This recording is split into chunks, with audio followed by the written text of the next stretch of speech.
Hello and welcome. We've recently had the announcement of the new pay offer, and I've been asked, how will these proposals impact annual allowance? My name's Graham Crossley. I'm a director at MediFinTech. My contact details are here on the screen if you'd like to get in touch. And what we'll be doing in this video is going through the details of how the pay review is going to impact annual allowance. For those of you who are unaware of who we are, MediFinTech are NHS pension specialists with an excellent reputation and unrivaled technical knowledge of the NHS pension scheme. As well as providing a direct-to-member service, we also support hundreds of accountants and financial advisors who are working in the healthcare sector, and we have helped thousands of healthcare workers understand their NHS pension and the taxation consequences. As part of that, we have saved millions of pounds identifying and correcting annual allowance tax charges and pension record errors. The new pay offer proposal includes a total investment of 4.95% that's going to be used to reform the pay scale structure. We're going to see the pay points reducing from 8 down to 4, and the time it takes to reach the final pay point for a consultant will be reduced by 5 years.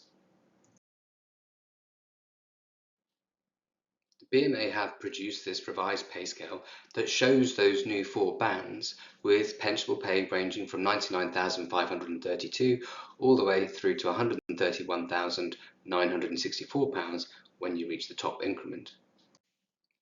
The BMA's Tony Goldstone also released this chart on Twitter that gives a very good overview of how annual allowance impacts across each of the different thresholds based on how many years you've been a consultant. Now, we've also seen factored into this a 5% uplift based on a fictional 24-25 DDRB pay review as well. So when you look at the column at the end, in 2023-24, the combined pension input amounts there do seem to have quite a bit of carry forward left over for the following year, and in 24-25 we do start to see a number of those pay bands actually breaching the annual allowance.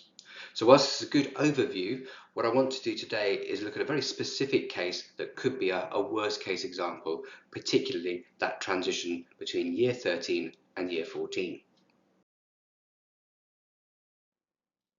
So let's take a closer look. Let's assume this is a 50-year-old consultant and they're moving from year 13 to year 14, and they have a January increment as well, because there's going to be a backdated pay award going to January. So let's get the full impact from the increment. Now, as far as pension membership goes, they have 18 years in the 1995 section up to the 31st of March 2015.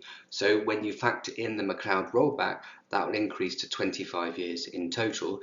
And for simplicity, we've included no additional pensionable pay or enhancement factors. So there's no on-call, CEAs, or management responsibilities. So if we look back over that remedy period, we can see this is how their pensionable pay has increased over time.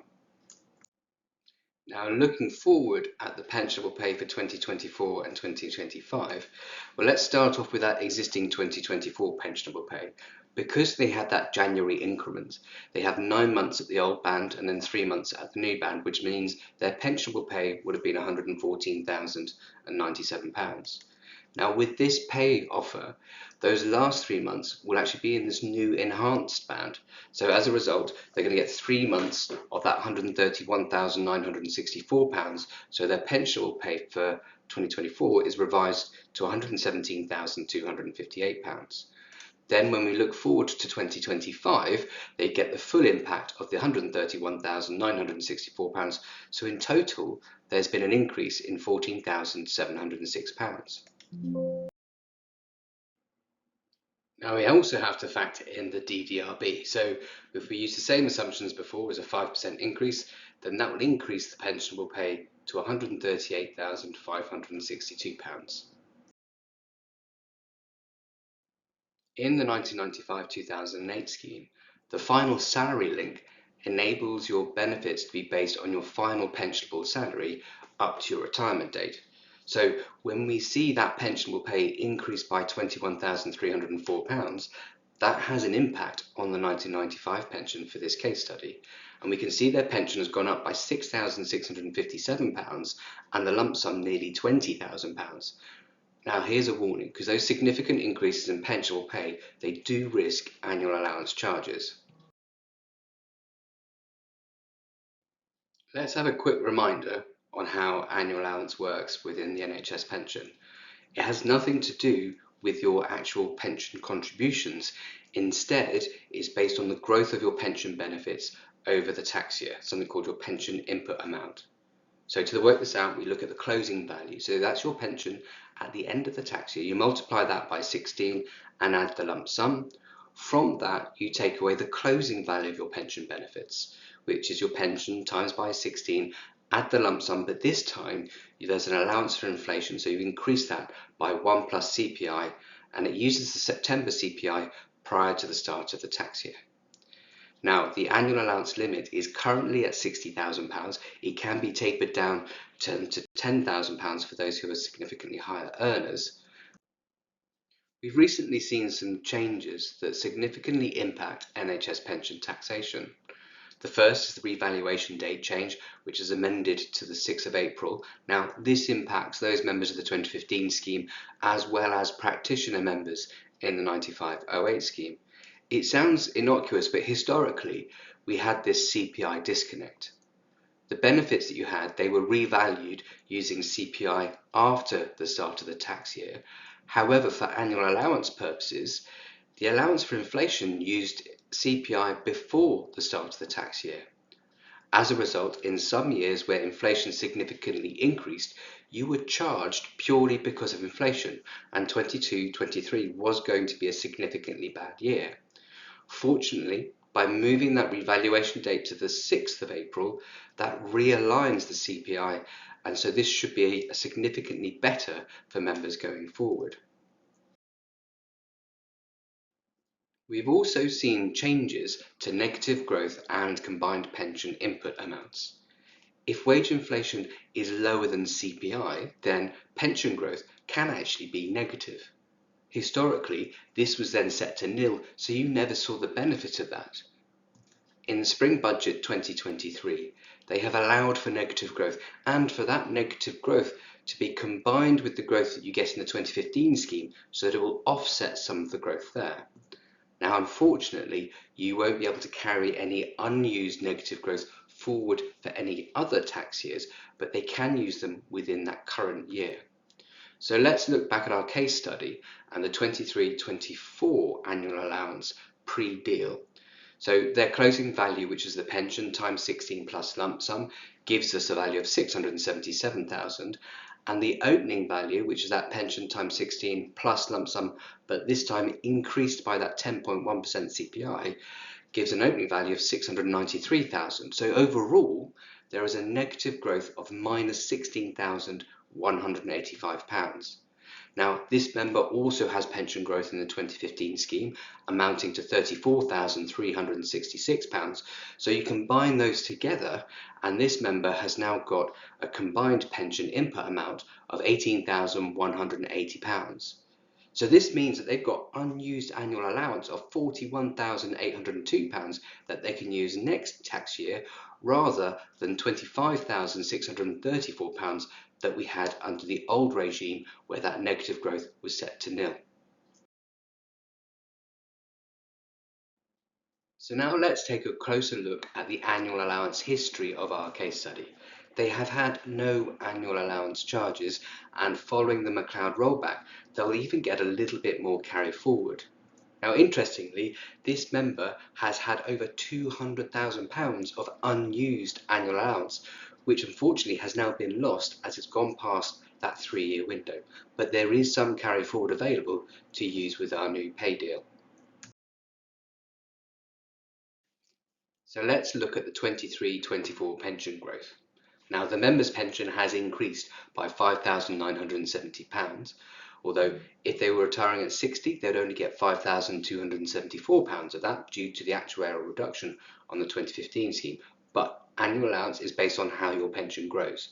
So thanks to the high CPI rate in the September before this tax year at 10.1%, the pension growth in total is £39,330. So there is no annual allowance charge, and it also means we have some carry forward to take forward to 24-25.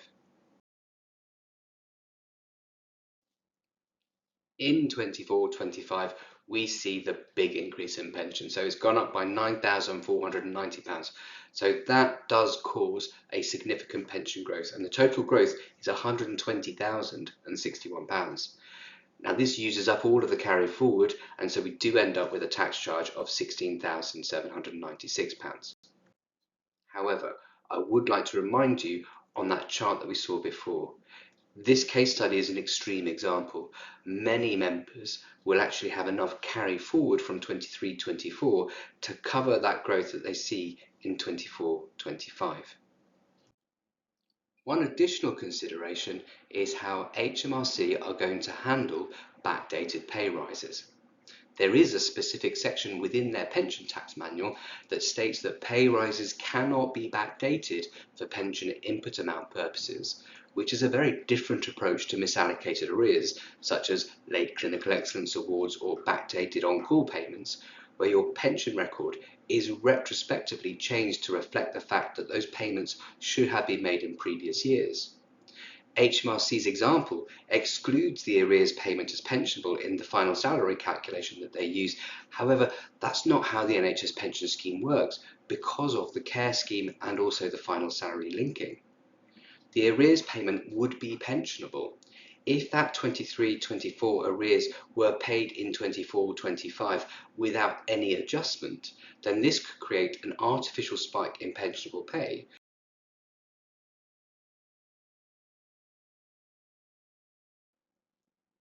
This revises the pensionable pay in 2024 down to £114,097, and then for 2025 it also includes that arrears payment, so now your pensionable pay is £141,722. If we apply the revised pensionable pay to those annual allowance calculations, then the tax charge increases to £25,795.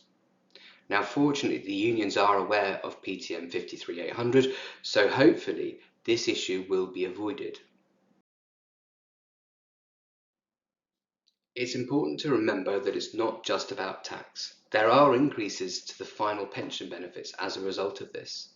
The 1995 section pension will be increased by £1,359 and there'd be an extra lump sum of £4,078. And in the 2015 scheme, based on this case study taking those benefits at age 60, their pension has increased by £975 a year as well. For those interested in the wider McLeod remedy implications, here are the different outcomes based on the different McLeod choice and whether or not you take the standard award or the maximum lump sum. For example, if you were to take the standard award and the legacy choice, then these changes mean that your monthly net income will increase by £116. That brings us to the end of the analysis. Thank you very much for watching and for your time. For those of you who are interested, this analysis was built upon our NHS pension report template. If you would like to understand how your NHS pension works and the individual implications of any choices you make on your NHS pension, then please do get in touch. Our NHS pension report costs £650 plus VAT. You can either scan the QR code that's on your screen or visit medifintech.co.uk/register. What you'll get is an analysis of your pension record to check for pension errors, and then we'll project your benefits to your chosen date of retirement. Now we can do this for hospital doctors, GPs, dentists, nurses, senior managers, every member of the NHS pension, irrespective of which nation that you're working in. Now our projections will consider factors such as early retirement, late retirement, annual allowance scheme pays. We can already do the McLeod remedy choice and the annual allowance rollback as well. We can model any scenario, such as the impact of salary sacrifice on taking a pet on a car, or reducing hours, or taking on additional responsibilities. Once again, thanks for watching.